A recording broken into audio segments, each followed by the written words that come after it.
المطففين الذين إذا اكتالوا على الناس يستوفون وإذا قالوهم أو وزنوهم يخسرون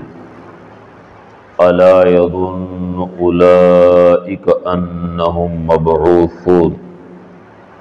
ليوم عظيم يوم يقوم الناس لرب العالمين صدق الله مولانا العظيم اللهم صل على محمد وعلى آل محمد كما تحب وترضى۔ آج ہم 30ویں پارے کی سورۃ المطففین اس کی پہلی 6 آیات پڑھ رہے ہیں۔ یہ سورت مکہ مکرمہ میں نازل ہوئی، لیکن بعض اہل علم کہتے ہیں کہ یہ مکہ میں نازل نہیں ہوئی بلکہ یہ مدینہ میں نازل ہوئی، اور اس کی وہ دلیل یہ پیش کرتے ہیں کہ حضرت ابن عباس رضی اللہ تعالیٰ عنہ کی ایک روایت ہے کہ حضور پاک صلی اللہ علیہ وسلم جب مدینہ تشریف لے گئے تھے تو مدینہ کے جو تاجر تھے، دکاندار، وہ ناپ تول میں کمی بیشی کرتے تھے۔ چیز جب لیتے تھے تو پوری لیتے تھے، اور جب بیچتے تھے تو ڈنڈی مارتے تھے۔ تو اس صورت میں کیونکہ ناپ تول میں کمی کرنے والوں کے لیے عذاب بتایا جا رہا ہے، ان دکانداروں کو اور تاجروں کو، تو وہ کام مدینہ کے لوگ کرتے تھے، مکہ کے لوگ نہیں کرتے تھے۔ تو اس روایت کو سامنے رکھ کے کچھ اہل علم نے کہا ہے کہ یہ سورت مدینہ میں نازل ہے، لیکن بڑی تعداد اہل علم کی وہ اس بات پر متفق کہ یہ مکہ میں نازل ہوئی ہے، کیونکہ اس میں آخرت کا ذکر ہے، اور یہ بالکل ابتدائی دور میں جب کافروں نے ابھی اللہ کے نبی پر یا صحابہ پہ ظلم کرنے شروع نہیں کیے تھے، بلکہ طنز کرتے تھے، تانے مارتے تھے، مذاق کرتے تھے، یہ وہ دور تھا۔ تو یہ ابتدائی دور کے اندر یہ صورت نازل ہوئی۔ اس صورت میں پہلی بات یہ بتائی گئی ہے کہ ویل للمطففین، ڈنڈی مارنے والوں کے لیے ہلاکت ہے، ناپ تول میں کمی کرنے والوں کے لیے ہلاکت ہے۔ الذین اذا اکتالوا علی الناس یستوفون، وہ لوگ جب لیتے ہیں لوگوں سے تو پورا پورا لیتے ہیں۔ وَإِذَا كَالُوهُمْ أَوْ وَزَنُوهُمْ يُخْسِرُونَ، اور جب لوگوں کو دیتے ہیں تو کمی کر کے دیتے ہیں۔ قرآن کریم میں حضرت شعیب علیہ السلام کا واقعہ آتا ہے کہ قوم شعیب کو اللہ تعالیٰ نے تباہ کیا تھا۔ قوم شعیب کا کوئی اور بڑا جرم نہیں تھا، قوم شعیب کا صرف ایک جرم تھا کہ وہ ناپ تول میں کمی کرتے تھے، سب سے بڑا جرم ان کا یہ تھا۔ سورہ رحمان میں بھی اللہ تعالیٰ نے اس کا تذکرہ کیا ہے، اور سورۃ الانعام میں بھی تذکرہ کیا ہے، وَزِنُوا بِالْقِسْطَاسِ، کہ انصاف کے ساتھ تولو۔ سورہ رحمان میں بھی کہا ہے وَأَقِیمُوا الْوَزْنَ بِالْقِسْطِ وَلَا تُخْسِرُوا الْمِیزَانَ، جب لوگوں کو دو تو پورے انصاف کے ساتھ دو اور وزن میں کمی نہ کرو۔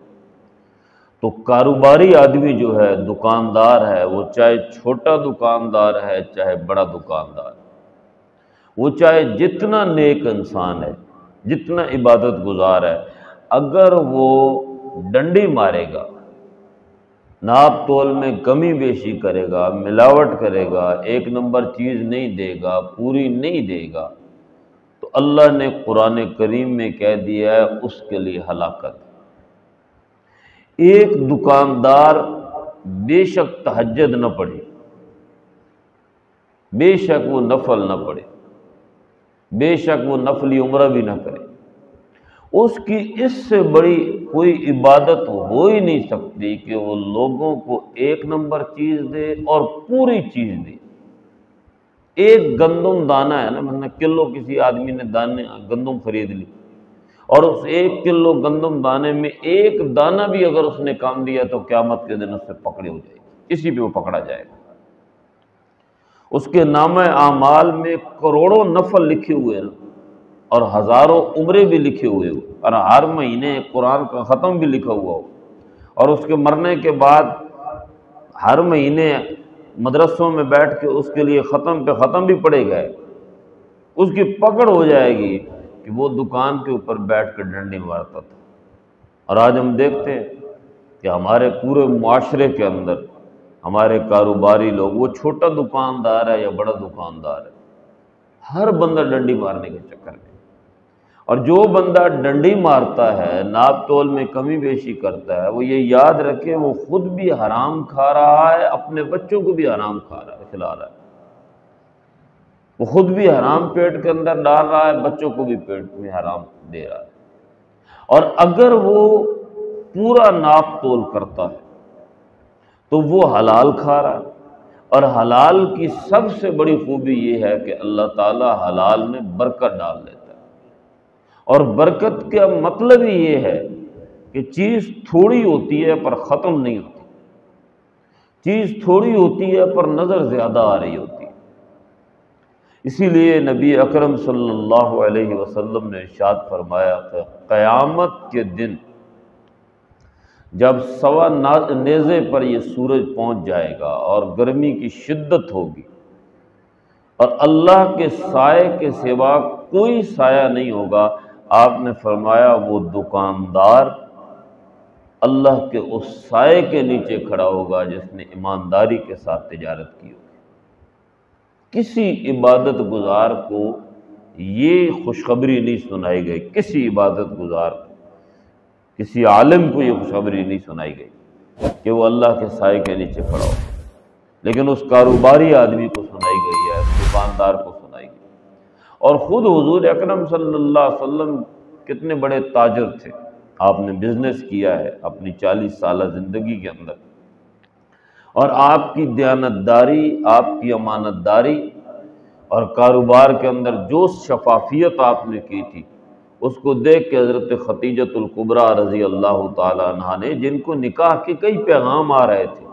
مالدار عورت تھی، خوبصورت بھی تھی، تو حضرت خدیجہ کسی سے شادی کرنے کے لیے تیار بھی نہیں تھی، شادی ان کی پہلے ہوئی ہوئی تھی، طلاق ہو گئی تھی یا فوت ہو گئے تھے، اور لوگ پیغام بھیج رہے تھے۔ اب جس عورت کے پاس پیسہ بھی ہو، خوبصورت بھی ہو، بیوہ بھی ہو، تو دل تو کرتا ہے کہ اس کے ساتھ شادی کی جائے، آرام سے بیٹھ کے کھائیں گے، لیکن خدیجۃ الکبریٰ بڑے بڑے سرداروں کے پیغام ٹھکرا دیتے،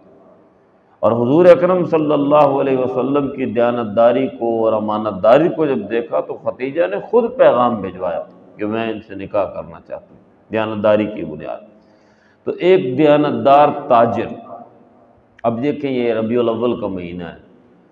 اب یہ سارے کاروباری لوگ جھنڈیاں بھی لگائیں گے اور چراغاں بھی کریں گے، اور یہ بازار آپ دیکھ لیں، جور آباد بازار کے اندر جھنڈیاں لگی ہوئی ہیں، سارے کاروباری لوگ چھٹی بھی کریں گے، جلوس بھی نکالیں گے۔ اب 12 ربیع الاول یا ربیع الاول یا حضور پاک صلی اللہ علیہ وسلم سے محبت کا تقاضا تو یہ ہے نا کہ تم دکان پہ بیٹھ کر ڈنڈی نہ مارو، جھنڈیاں بے شک نہ لگاؤ، تمہیں اللہ قیامت کے دن کچھ نہیں کہے گا، بلکہ ہو سکتا ہے اللہ خوش ہو جائے کہ تم نے جھنڈیاں نہیں لگائی۔ جھنڈی نہ لگاؤ، ڈنڈی بھی نہ مارو۔ جھنڈیاں لگا کر ڈنڈی مارتے ہیں تو جھنڈیاں تو نہیں بچائیں گی۔ اس لیے ایک کاروبار،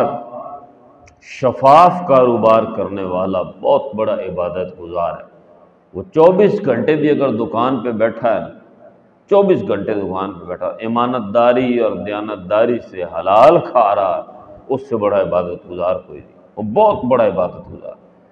عبادت مسجد میں بیٹھ کے اللہ اللہ کرنا صرف نام نہیں ہے، دکان پہ بیٹھ کے اگر کوئی اللہ کے حکم اور نبی پاک صلی اللہ علیہ وسلم کی سنت کے مطابق کاروبار کرتا ہے تو وہ بہت بڑا عبادت گزار ہے، ولی ہے وہ، اور اس دور میں تو واقعی وہ ولی ہے۔ تو فرمایا الا یظن اولئک انہم مبعوثون، یہ ڈنڈی کیوں مارتے ہیں، یہ ناپ تول میں کمی بیشی کیوں کرتے ہیں، یہ ملاوٹ کیوں کرتے ہیں؟ الا خبردار، یظن اولئک انہم مبعوثون، یہ لوگ گمان رکھتے ہیں قیامت کے دن اٹھائے جائیں گے۔ اب جو بندہ یہ کہے کہ جی مجھ سے کسی نے پوچھنا ہی نہیں ہے، اچھا ڈنڈی جب بندہ مارتا ہے تو کوئی ایسا نہیں ہے کہ مثال کے طور پہ 50 کلو اگر کسی نے آٹا خریدا ہے تو اس میں سے وہ 4 کلو نکال لے گا تو اس کو ڈنڈی کہتے ہیں؟ نہیں، تھوڑا سا بھی نکالا ہے تو ڈنڈی، وہ تھوڑے تھوڑے نکالتے ہیں نا ہاتھ صاف کر، تو ہر گاہک سے اگر تھوڑا تھوڑا بھی کریں تو کتنا بن جائے گا؟ مطففین کا اصل مطلب یہ ہے، تھوڑا تھوڑا کر کے کمی کرتے ہیں۔ تو کوئی نہیں دیکھ رہا، وہ گاہک کو بھی نہیں پتہ چل رہا، لیکن اللہ تو دیکھ رہا ہے۔ کوئی کیمرہ نہیں لگا ہوا لیکن اللہ کے کیمرے تو لگے ہوئے ہیں۔ حکومت کو نہیں پتہ لیکن اللہ تو بادشاہ ہے، وہ تو سارا کوئی دیکھ رہا ہے۔ تو لیوم عظیم، ایک بہت بڑا دن آنے والا ہے، یوم یقوم الناس لرب العالمین، جس دن لوگ اپنے رب کے سامنے کھڑے ہوں۔ اس دن جہاں یہ سوال ہوگا نا جی کہ نماز کیوں نہیں پڑھی تھی، تو اس دن یہ سوال بھی ہوگا ڈنڈی کیوں ماری تھی۔ اچھا آخری بات، تو نے نماز کیوں نہیں پڑھی تھی؟ بس یا اللہ سستی ہو گئی تھی۔ اچھا دنیا میں معافی بھی مانگ لی تھی، یا اللہ معاف کر دینا نماز رہ گئی تھی، تو ہو سکتا اللہ کہے چل تو نے معافی مانگی تھی، تیری فلاں نیکی کی وجہ سے جو نماز تیری رہ گئی وہ میں نے تجھے معاف کر دی۔ دوسرا وہ کھڑا ہے جس نے ڈنڈی ماری تھی، اب جس گاہک کے سودے میں سے اس نے ڈنڈی ماری تھی اللہ تعالیٰ اس گاہک کو بلائے گا، اللہ کہے گا اس نے تیرے مال میں ڈنڈی ماری تھی، تجھے پتہ نہیں چلا تھا، میں دیکھ رہا تھا۔ اب یہ ہے تو بڑا تہجد گزار اور نمازی،